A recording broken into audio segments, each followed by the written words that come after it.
एक स्त्रीच्या जीवनामध्ये 3 जन्म आहेत. पहिलं ती जन्माला आली, दुसरी ती विवाह झाला आणि तिसरं ती बाळांत झाली. बाळांत शब्दाचा जर विग्रह केला, बाळ होताना यदा कदाचित जिचा अंतही होऊ शकतो, ही प्रक्रिया म्हणजे बाळांत आहे. अशी परिस्थिती निर्माण झाली, एक तर बाळ जगेल नाही तर आई जगेल.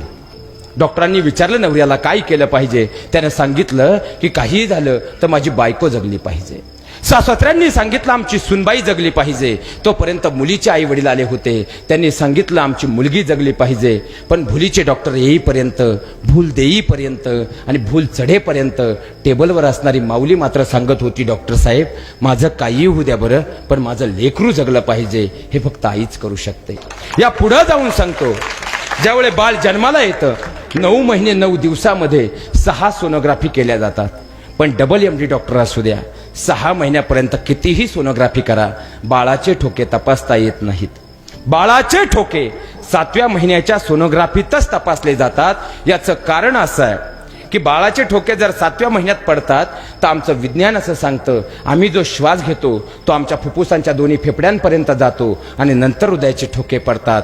बाळ ताईच्या गर्भात आहे, मग बाळाचे ठोके पडतात कसे? डॉक्टरांना विचारून पहा, डॉक्टर सांगतील आई जो श्वास घेते त्यातला अर्धा श्वास 9 महिने 9 दिवस ती आपल्या बाळाला अर्पण करत असते, म्हणून ठोके पडतात. आणि बाळ ज्यावेळी जन्माला येतं ना, बाळाचा नाळ कापण्या अगोदर बाळ रडतं. चूक की बरोबर? बाळ एक तर रडतं, नाही तर त्याला रडवलं जातं, त्यानंतरच बाळाचा नाळ कापला. बाळ कितीही गुटगुटीत असू द्या, पण बाळ रडण्या अगोदर जर बाळाचा नाळ कापला, बाळ जागेवर गतप्राण होतं. याचं कारण असं आहे, बाळ आईच्या गर्भात असताना त्याच्या डाव्या बाळचं फुफ्फुस चालू असतं आणि उजव्या बाळचं जे फुफ्फुस आहे पूर्णतः कोरकट्ट असतं. बाळ ज्यावेळी जन्माला येतं ते पहिला श्वास घेतं, तेव्हा त्याच्या शरीरात ऑक्सिजन जातो आणि त्याच्या उजव्या बाजूला जे कोरकट्ट फुफ्फुस आहे त्याची पंपिंग करण्याची प्रक्रिया चालू होते. दोन्ही फुफ्फुसांचं कार्य व्यवस्थित चालू होतं आणि त्यानंतर MSCBशी म्हणजे आईशी असणारा नाळ कापला जातो आणि बाळाला जीवदान मिळतं. आईनं केलेलं दुसरं दान प्राणदान आहे. आईनं केलेलं तिसरं दान सांगतो, आईनं केलेलं तिसरं दान रक्तदान आहे.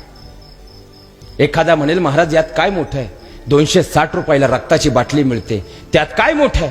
पण विज्ञानाने एवढी प्रगती केली महाराज, पण विज्ञानाला आजपर्यंत एक कोडं उलगडलं नाही. आईचा ब्लड ग्रुप कोणताही असू द्या आणि बाळाचा ब्लड ग्रुप कोणताही असू द्या, तरी आईचं रक्त बाळाला आणि बाळाचं रक्त आईला चालतं. विज्ञानाला न उलगडलेलं कोड आहे.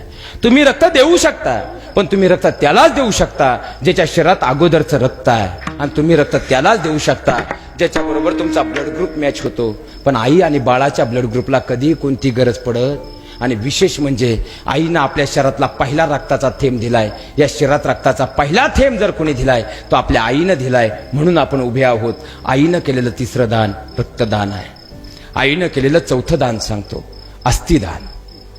आईनं दिलेलं चौथं दान म्हणजे अस्थिदान आहे.